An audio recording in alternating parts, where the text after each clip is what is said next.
जिल्हा बँकांवरील निर्बंध उठवणार नाहीत याबाबत अर्थमंत्री अरुण जेटली ठाम आहेत।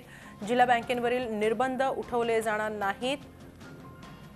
जिल्हा बँक काळा पैसा पांढरा करणाऱ्या एजन्सी आहेत, त्यामुळे त्यांच्यावरील निर्बंध उठवले जाणार नाहीत आणि या निर्बंधांवर अर्थमंत्री अरुण जेटली ठाम आहेत। उद्धव ठाकरे शिवसेना पक्षप्रमुख काय म्हणाले पाहूया।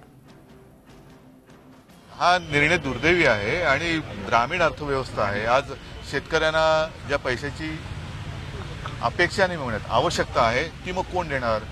मी सकाळी जे बोललो होतो तेच पुन्हा बोलतो की आजही आपल्या देशात आणि महाराष्ट्रामध्ये अनेक गावं अशी आहेत की जिकडे बँक्स नाही आहेत आणि मग तुम्ही जिल्हा बँक याच्यावरती विश्वास नसेल तर मग काहीतरी एक करा, ती मग संपूर्ण व्यवस्था तरी मोडून काढा, त्याला काहीतरी पर्याय द्या। नाहीतर आत्ता ताबडतोबीने जी शेतकऱ्यांची निकड आहे ती भागवण्यासाठी त्यांना ती जी काय रोख काय ते नोटा स्वीकारण्याची वगैरे जी काही बंदी घातली ती बंदी ही बरोबर नाहीये। झी 24 तास रहा एक पाऊल पुढे।